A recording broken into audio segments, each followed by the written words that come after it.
Hello, my friends, and welcome back. Thank you very much for being with me again today. Zelensky held a meeting with the Commander-in-Chief staff, and the decision they say they made on Bakhmut. I looked over the article, and I'm a little bit, skeptical, or not even skeptical. I'm not certain that I got it right with what decisions these guys made on Bakhmut. Now, if you remember, Bakhmut right now is almost entirely encircled by the Russians, and I think it's only one road that is free to be used by the Ukrainians if they want to get out, but it's under the constant Russian shelling, so they can shell and blow you up if you want to get out. I covered an article yesterday, I think, or 2 days ago, about the Ukrainians retreating, I would say, in another plant, non-ferrous plant, as Azovstal. Remember Azovstal in Mariupol? They descended into their tunnels underneath. They have a big fortification over there built by the Soviets to withstand a nuclear attack by the NATO and all that. The same thing was in Azovstal. Now this is another big business that has underneath all these tunnels, and it seems like the Ukrainians retreated over there. Now, the Zelensky and the staff made a decision on what's going on. I'm assuming either stay over there and probably risk being completely surrounded, and then after some months you're going to surrender after you click accomplished your tasks, which is heroically surrender, or try to get out as much as you can, as many soldiers as you can, since you have about, according to the Russians, between 10,000 and 20,000 fighters in Bakhmut. Now, I don't know if there are, let's say 10,000, the lowest amount, and let's say about 6,000 over there. 6,000, how long can you survive over there? 2 weeks, 3 weeks, and then you come out, unless the NATO troops will come and somehow liberate you. So let's see what this article that I have. I have 2 articles actually here. What these 2 articles are telling us about this situation. So this is from Ukrainska Pravda. It's from today, the 14th of March 2023. Zelensky holds meeting of Supreme Commander-in-Chief's staff. Decision on Bakhmut was made. All right, I want to know. There's the things that they can do. Go to defend it in those businesses, in the tunnels, or try to evacuate. Volodymyr's, maybe there are some other ones, but I think they would be the most important ones, that most obvious under the circumstances. So Zelensky convened a meeting of the Supreme Commander-in-Chief's staff on March 14th. Defense on Bakhmut front was discussed. All right, good. So this is the press office of the President of Ukraine. And I'm quoting these guys. After considering the progress, what progress? Of the defense operation. How can you say a progress when you are retreating and you're on the Bakhmut front? All the members of the staff expressed a common position regarding the further holding and defense of the city of Bakhmut. End quote. Is the decision, so they expressed a common decisions regarding the issue of further holding and defense of the city of Bakhmut. Is that what it is? Did they decide to stay there and hold it? Or a decision, the common position is not clearly expressed here. So I'm going to read it again. Expressed a common position regarding or on the issue, the further holding and defense of the city of Bakhmut. Okay, let's take it as, okay, they all decided to further hold the defense of Bakhmut. Otherwise, the other option is they did not tell you what decision was made. So it's either it's a common position on a decision on the further holding and defense of Bakhmut or not. Or it is, oh, we all agreed we're going to be still holding Bakhmut. Okay, let's see further what they say. Details. The meeting's participants also analyzed the provision of weapons and ammunition to units of the defense forces on the front line. The rates and volumes of the receipt of equipment and weapons from Ukraine's partners and their distribution by military groups were discussed separately. Okay, there's all different topics here.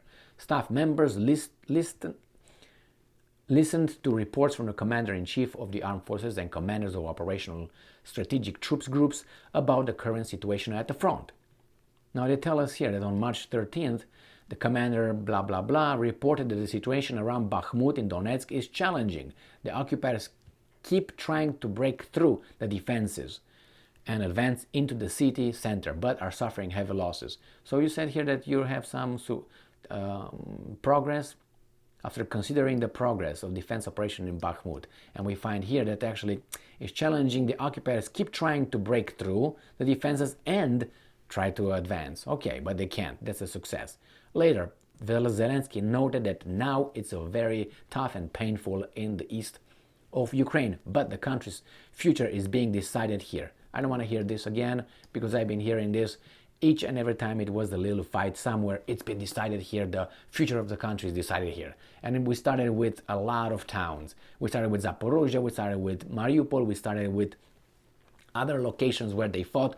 Now it's decided here. Okay, so I'm not taking this as face value right here. And we're going to go to the other article that I covered on March 12th. And this is the worst in Stalingrad. Ukraine troops battle Wagner fighters in Bakhmut metal works. So this is where the Ukrainians descended. Now I'm going to go down here, and this is what I got. Western intelligence had said that Ukrainian soldiers were fortifying Azov to lure Wagner's mercenaries into a long siege to drain its manpower and resources. So I'm running and I'm expecting them to fight me. No, they're going to just surround you and they're going to keep you over there and starve you to death until you're going to come out with your hands up. That's going to happen again.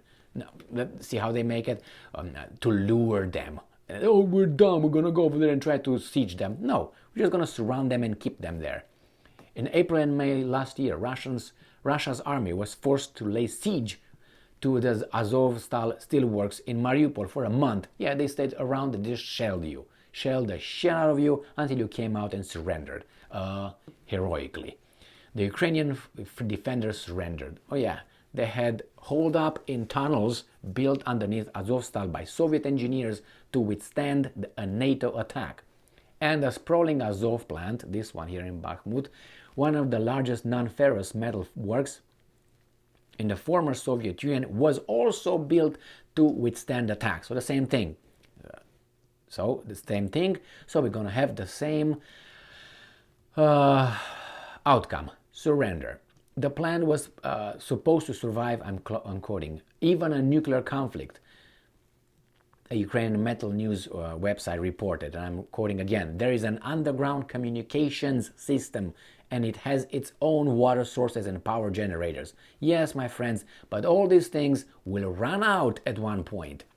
With water and the generator runs with some resources. They will run out. And you're not going to have food. So yeah, I don't know exactly what decision, but if these guys decided to keep the fighters in the Azov, I think that's how it's called, the plant in Bakhmut, I think that's criminal. Why? Because they will be surrounded. The Russians are going to plant a few artillery units mobile, so they cannot be shot down by the other ones, around, moving, shooting from time to time, so they keep them underneath over there in those beautiful conditions. And then these guys are going to run out of resources and they're going to come out. And they say, we saved, like they did in Azovstal. We came out to save lives and we accomplished our mission. Of what? Of not dying? That's a good one. Now, what the other decision could have been made, get out. But the problem is, Bakhmut is almost entirely encircled by the Russians. It's only one road that these guys are still controlling, the Ukrainians, that can get out. The problem is their road is under Russian fire. And I covered another article a few days ago where they were saying that Ukrainians could get out in groups no more than 5 to 10 people overnight during nighttime. So if you have about 10,000 people over there, I can tell you how long it would take to evacuate all of them. But it would be better than being over there and then captured, let's say, 5,000 people. I was about to say $5,000. Money, money, money. So anyway, let's say 6,000 people over there. You better get them out. You should have gotten them out earlier, and they're going to fight another day in a better location and so on. Instead, you're going to have these guys staying over there, and then they're going to come out, surrender, and they're going to be prisoners. You lost 6,000 people or more. I don't know how many there are over there. So the decision should have been taken further instead of saying, no, the fortress of Bakhmut we're going to defend. The Americans said, well, It doesn't have a strategic importance. Just let it be and focus on the counteroffensive in the spring, in the south. No, this is the fortress. We're not going to let it go. We're going to fight it until the... Yeah, because you're not over there. That's why you're like so big, you know what I mean? And you're just, with all those pictures that he takes, Zelensky, we're going to defend it. Yeah, we're not going to leave the Ruskies. Because you're not over there. You play with those guys as lives, get them out. We'll find out probably later today or maybe tomorrow what exactly the decision was. Because from this one, I don't know if the decision was to stay over there. And it's interesting because now they use a group. We all made a decision for those guys so they cannot point fingers later. Before it was Zelensky making the decisions. And then it was a little problem with Zaluzny, the commander-in-chief of the armed forces of Ukraine. And I think when it was Zaluzny wanted troops out, and Zelensky wanted them to stay over there. And then they'll start blaming. And then how about we make a decision together? And together, so we cannot blame one another. And if someone wants to try to blame one of us, we say, well, we made a decision in a committee. Or like you can't put all the committee on trial. No, because we're what? We're 20? So what? If you're 1,000, I put all of you on trial if you top the country. The same with these guys. Oh, we voted. Yeah, but the consequences of your vote, which we know exactly who voted what, had these consequences. The country is ruined. Oh, I have the immunity, not immunity to be an idiot and fool us and be over there and then do something that you were not supposed to, and then our generations will pay for your BS. Yes, that's what they're expecting us to do. Why? Because the mass media will not put the situation in this light. No, they do the best they can. They're the best over there, but they give money to those guys billions of dollars. And we have inflation here, and we lose pensions. I made a video right now with this Silicon Valley bank bellied out. Check it out. The pensions, hello, global pension system is affected. And this is just a little piece. We're going to see the big crack in the future. It's not stopped here. This is just the beginning. You'll see. And who's going to bail them out? Go and get a mirror. I already looked into it. Mirror on the hand. Tell me who's the stupid land. Me. Thank you very much for being with me again today. Stay strong, stay smart, look for the truth, and be just.